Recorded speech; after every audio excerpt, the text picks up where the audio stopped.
Hello students, आज हम चर्चा करेंगे जो ऑब्जेक्टिव क्वेश्चंस हैं कुछ जो क्रॉप प्रोडक्शन के, स्पेशली रबी क्रॉप प्रोडक्शन के, तो उस पर हम डिस्कस करेंगे और देखेंगे कुछ जो एग्जाम पॉइंट ऑफ व्यू से इम्पॉर्टेंट हो सकते हैं। फर्स्ट क्वेश्चन, रबी फसलों की बुआई का उपयुक्त समय क्या होता है? तो सीजन के आधार पर 3 भागों में बांटा गया है, खरीफ, रबी और जायद। तो खरीफ की बुआई होती है जून जुलाई में, रबी की बुआई होती है अक्टूबर नवंबर में, जायद की होती है फरवरी मार्च में। तो इसमें लेकिन रबी पूछा गया, इसलिए इसका बी ऑप्शन सही हो जाएगा, अक्टूबर नवंबर। दूसरा प्रश्न है, चने में प्रोटीन की प्रतिशत मात्रा क्या होती है? तो चने में प्रोटीन की प्रतिशत मात्रा 21.1% होती है। तो इसमें जो है पहला ऑप्शन इसका सही हो जाएगा। दूसरा जो है 22.5%, ये मटर का है, मटर में प्रोटीन। और 23.2% ये जो है लोबिया की प्रोटीन होती है। और 25% मूंग और मसूर में प्रोटीन पाई जाती है। तो ये इसकी हमने एक ट्रिक भी बताई थी, जो हमने लास्ट वीडियो में रबी क्रॉप प्रोडक्शन के उस वीडियो के लास्ट में बताया था, इसलिए उसमें आप लोग देख सकते हैं। अगला प्रश्न, गेहूं का उत्पत्ति स्थान क्या है? तो गेहूं का उत्पत्ति स्थान वैसे तो दक्षिणी पश्चिमी एशिया होता है, लेकिन अगर पर्टिकुलर देश की बात करें तो इसमें तुर्की ऑप्शन सही हो जाएगा। तो इसका तीसरे का सी ऑप्शन सही होगा। चौथा प्रश्न, मटर की चूड़ी लास्ता यानी कि पाउडरी मिल्ड्यू रेसिस्टेंट वैरायटी है ना, चूड़ी लास्ता से अवरोधी किस्म है। तो ये वैरायटी तो चारों मटर की हैं, लेकिन जो रचना वैरायटी है ये पाउडरी मिल्ड्यू रेसिस्टेंट है। पांचवा है, चने का वानस्पतिक नाम क्या होता है? तो चने का वानस्पतिक नाम सिसर एरेटिनम होता है। तो इसका डी ऑप्शन सही हो जाएगा। छठवां प्रश्न, गेहूं में बौनेपन के लिए उत्तरदायी जीन है, तो कौन सा जीन है? नॉरिन 10। तो इसका बी ऑप्शन सही हो जाएगा। सातवां प्रश्न, चने की उकठा अवरोधी किस्म है? तो इसका पहला ऑप्शन सही हो जाएगा, अवरोधी। आठवां प्रश्न, मटर की बीज दर कितनी होती है? तो इसके फर्स्ट ऑप्शन सही हो जाएगा, 60 से 80 किलोग्राम। नवा प्रश्न है, मटर का वानस्पतिक नाम क्या होता है? तो मटर का वानस्पतिक नाम पाइसम सटाइवम होता है। इसमें 4 ऑप्शन दिए हैं। सेकंड ऑप्शन है लेंस एस्कुलेंटा, जो मसूर का वानस्पतिक नाम है। तीसरा ऑप्शन है किजनस केजान, जो अरहर का वानस्पतिक नाम है। सिसर एडेटिनम, ये चने का है। तो इसमें मटर का पूछा गया, इसलिए इसका फर्स्ट ऑप्शन सही हो जाएगा। 10वां प्रश्न है, निम्न में मटर की किस्म है?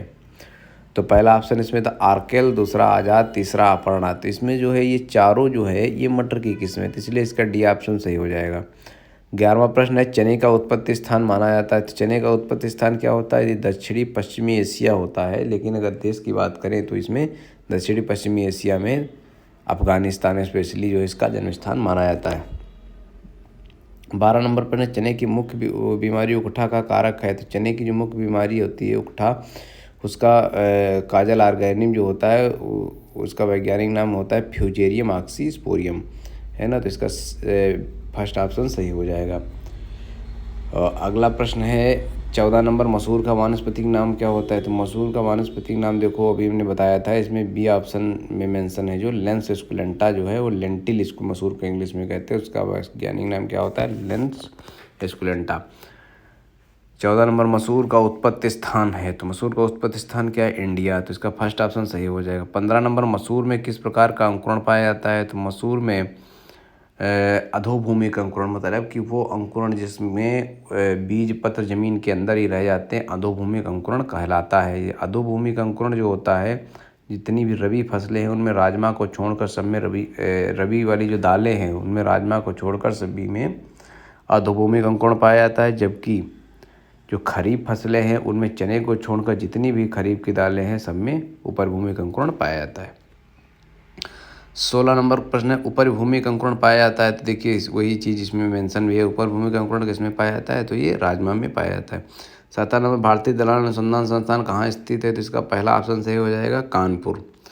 18 नंबर प्रश्न है, गेहूं की उत्परिवर्तन से विकसित किस्म है? तो इसका बी ऑप्शन सही हो जाए। देखो चारों किस्में गेहूं की हैं ना, लेकिन इसका बी उत्परिवर्तन यानी म्यूटेशन से विकसित किस्म पूछा। म्यूटेशन मतलब sudden heritable change in the genetic constitution of crop plant is called mutation. तो म्यूटेशन से विकसित किस्म कौन सी हो जाएगी? बी नंबर में है सरबती सुनेरा। 19 नंबर पर ने कठिया गेहूं का वानस्पतिक नाम? तो देखो गेहूं मुख्यतः 3 प्रकार का जो है उगाया जाता है भारत में। कौन कौन सा? टिटकम एस्टिवम जो पहला ऑप्शन में है, ये चपाती गेहूं है, इसमें गुणसूत्रों की संख्या 42 होती है ना। ये टिटकम डाइकोकम जो है, तो ये इस गेहूं को डाइकोकम इसको इमर व्हीट कहते हैं ना, और जो टिटकम ड्यूरम है इसको कठिया गेहूं कहते हैं। तो इसमें डी ऑप्शन इसका सही है। और सी ऑप्शन है टिटकम बायोटिकम, ये गेहूं का मुख्य जो है प्रोजेनेटर या एंसेस्टर माना जाता है। लेकिन इसमें कठिया गेहूँ का वानस्पतिक नाम पूछा ड्यूरम गेहूँ का, इसीलिए इसमें जो है डी ऑप्शन सही हो जाएगा। 20 नंबर पर ने गेहूँ में प्रथम सिंचाई बुआई के कितने दिनों बाद करनी चाहिए? तो गेहूँ में प्रथम सिंचाई बुआई के 21 दिन बाद, यानी CRI क्राउन रूट इनिशिएशन की अवस्था पर या क्रांतिक जड़ बनते समय करनी चाहिए। तो 20 का पहला ऑप्शन सही हो जाएगा। 21 नंबर पर ने गेहूँ की प्रोटीन कहलाती है। तो देखो चारों ऑप्शन इसमें देख लेते हैं। जीन क्या होती है? ये मक्के की प्रोटीन जीन कहलाती है। बी ऑप्शन है ओराइजिन, तो ओराइजिन धान की प्रोटीन होती है। गेहूं की प्रोटीन क्या होती है? ग्लूटीन होती है, जो 10 से 12%, मुख्यतः 11 से 13% तक गेहूं में प्रोटीन होती है। 22 नंबर प्रश्न, गेहूं के सर्वाधिक उत्पादन वाला राज्य है। तो गेहूं का सर्वाधिक उत्पादन, बहुत अच्छा प्रश्न है कि गेहूं में का सर्वाधिक उत्पादन उत्तर प्रदेश में होता है, जबकि उत्पादकता सबसे ज़्यादा किसकी है? पंजाब की। 23 नंबर पर गेहूं निम्न में गेहूं की सिंगल जीन बौनी किस्म है। तो गेहूं की सिंगल जीन बौनी किस्म जो है, इसमें सुजाता, दूसरा ऑप्शन है गेजा, तीसरा सोनालिका और चौथा है सभी। तो इसमें सभी गेहूं की सिंगल जीन बौनी किस्में हैं। जब पेपर का थोड़ा लेवल रखेगा तो इस टाइप के प्रश्न पूछ सकता है। इसमें दो तरीके के प्रश्न बन सकते हैं। पहला तो ये पूछ लिया सुजाता वैरायटी किसकी है, तो गेहूँ की। दूसरा पूछ सकता है कि कौन सी सिंगल जीन किस्म है, डबल जीन है, क्या है। इस तरीके दो टाइप के इसमें प्रश्न बन सकते हैं। 24 नंबर पर निम्नलिखित में गेहूं की डबल जीन बोनी किस्म है? कल्याण, सोना, दूसरा छोटी लरमा, तीसरा जनक, चौथा सभी। तो इसका डी ऑप्शन सही हो जाएगा, सभी। 25 नंबर, निम्न में गेहूं की ट्रिपल जीन बोनी किस्म है? हीरा, मोती, बादशाह, चौथा डी सभी। तो इसमें डी हो जाएगा, सभी। अगला प्रश्न है 26 नंबर, गेहूं की डिपलर से बीज दर कितनी होती है? तो इसमें बी ऑप्शन सही हो जाएगा, 25 से 30 किलोग्राम। 27 नंबर, गेहूं में खूंटियों की संख्या कितनी होती है? 27 नंबर प्रश्न है, डिपलर में खूंटियों की संख्या कितनी होती है? तो इसमें जो है 27। ये देखिए डिपलर से बीज दर बहुत ज़्यादा पूछे। गेहूं की जो बीज दर होती है, इसमें देखो गेहूं की सामान्य बीज दर 100 किलोग्राम, गेहूं की डिपलर से बीज दर 25 से 30 किलोग्राम, सीड ड्रिल से 60 से 70 किलोग्राम। अगर लेट बुआई देर से करनी है या ऊसर भूमि में बुआई करनी है तो 125 किलोग्राम। तो ये 4 बीज दर होती हैं गेहूं की, जो याद रखना है। अलग अलग आधार पर अलग अलग बीज दर होती है। 27 नंबर, डिपलर में खूंटियों की संख्या कितनी होती है? तो जिस डिपलर से बुआई करने पर 25 से 30 किलोग्राम बीज लग रहा था, उसमें खूंटियों की संख्या कितनी होती है? तो इसमें सी ऑप्शन सही हो जाएगा, 27। 9 की 3 लाइनें होती हैं। 28 नंबर, मानव निर्मित प्रथम धान्य फसल है। तो इसका पहला ऑप्शन सही हो जाएगा, ट्रिटिकेल। 29 नंबर, फेलेरिस माइनर का वानस्पतिक नाम है। फेलेरिस माइनर किसका वानस्पतिक नाम? पहला ऑप्शन देखिए गेहूँ का। ये देखिए ऑप्शन जब भी हम पेपर हल करेंगे तो पहले प्रश्न सही से पढ़ेंगे, फिर चारों ऑप्शन पढ़ेंगे। ये देखो इसीलिए हमने एक प्रश्न इसमें रखा है कि इसमें आप समझने की कोशिश करिए कि 29 नंबर प्रश्न है, फेलेरिस माइनर का वानस्पतिक नाम है।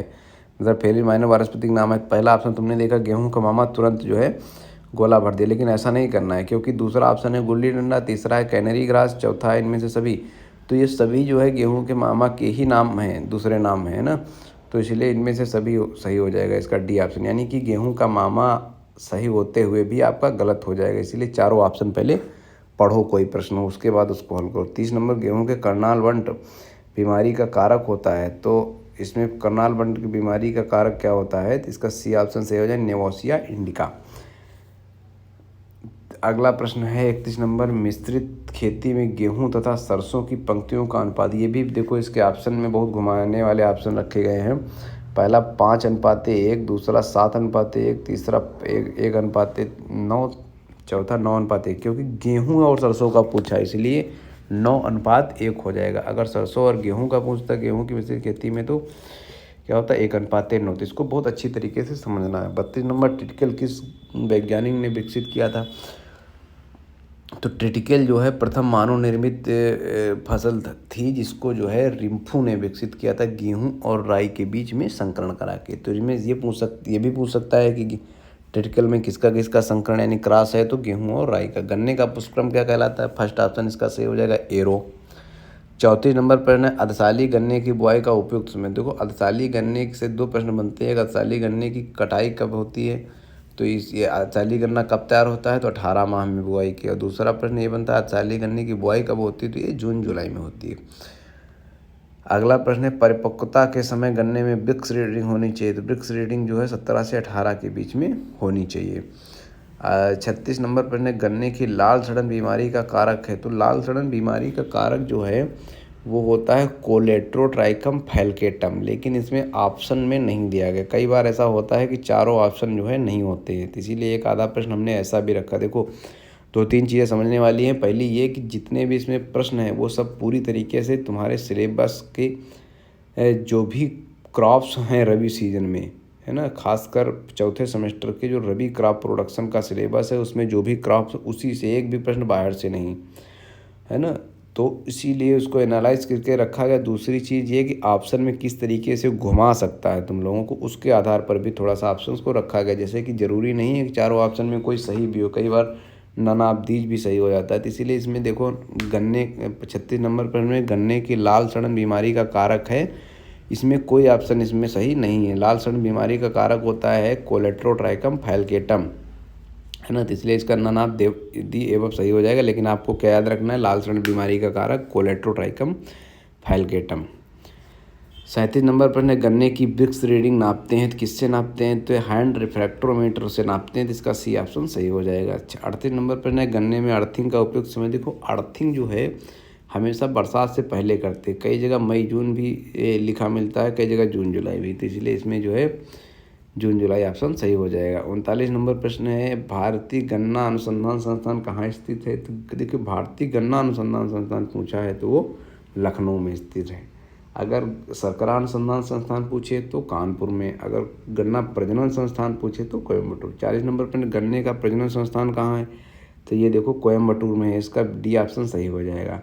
तो याद रखना है बहुत अच्छी तरीके से, गन्ना अनुसंधान संस्थान जब पूछे तब लखनऊ, और गन्ना प्रजनन संस्थान पूछे तब कोयम्बटूर। 41 नंबर है आलू का उत्पत्ति स्थान माना जाता है, तो पोटैटो पेरू, याद रखो पोटैटो पेरू, तो आलू का जन्म स्थान क्या है, पेरू, बी ऑप्शन सही हो जाएगा।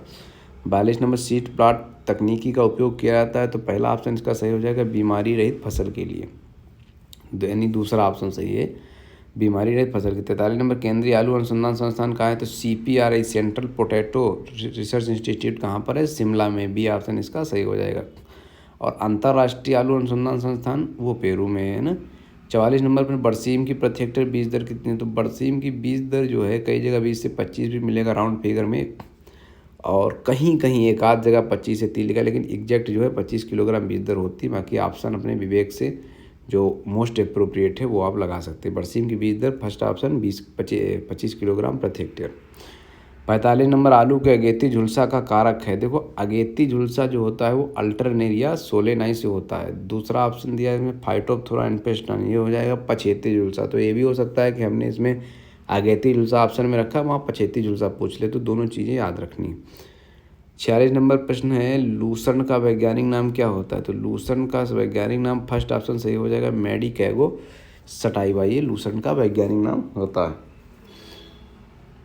47 नंबर प्रश्न है भारतीय सरसों का वानस्पतिक नाम, देखो इसमें सभी सरसों हैं लेकिन भारतीय सरसों की बात की जाए तो ब्रेसिका नाइग्रा जो है ये ब्लैक मस्टर्ड का है ना, काली सरसों का वैज्ञानिक नाम है।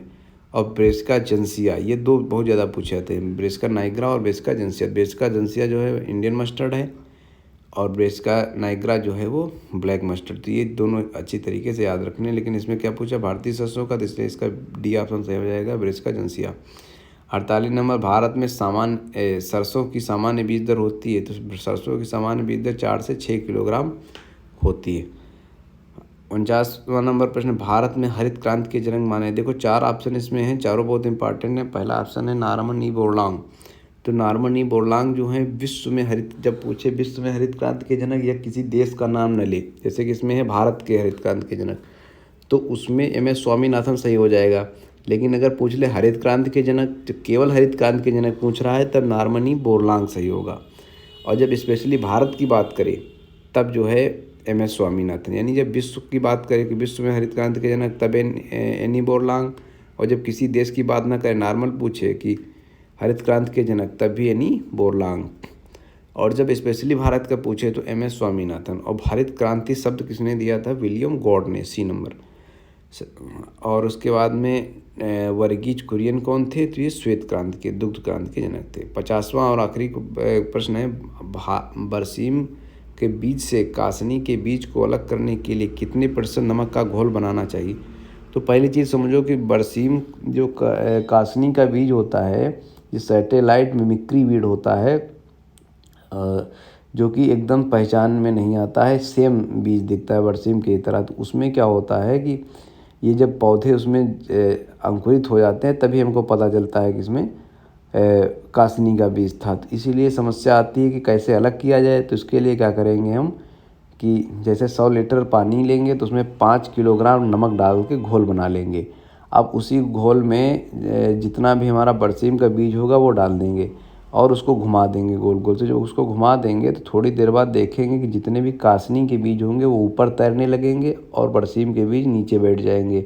तो जो ऊपर तैरने लगेंगे उसको हम आसानी से निकाल के हटा सकते हैं। तो ये होता है कासनी के बीजों को बरसीम से के बीजों से अलग करने का तरीका। लेकिन इसमें नमक का घोल कितने % बनाते हैं? तो 5% बनाते हैं। कासनी का वैज्ञानिक नाम चिकोरियम एंटाइबस, जिसको जंगली पालक भी कहते हैं, और बरसीम का वैज्ञानिक नाम ट्राइफोलियम एलेक्जेंड्रिनम होता है और इसका उत्पत्ति स्थान जो है इजिप्ट या मिस्र माना गया है। तो ये बरसीम से जो है बहुत अच्छी हेप तैयार की जाती है जो शुष्क हरा चारा होता है प्रोटीन युक्त। तो ये बहुत अच्छी तरीके से आप लोगों को याद रखना है। उम्मीद करते हैं इससे कुछ प्रश्न आपके एग्ज़ाम में ज़रूर आएंगे। बहुत बहुत धन्यवाद। अगर वीडियो अच्छा लगे तो कमेंट करके ज़रूर बताएं और अगला किस सब्जेक्ट का, किस कोर्स का आप वीडियो चाहते हैं वो भी बताएं। बहुत बहुत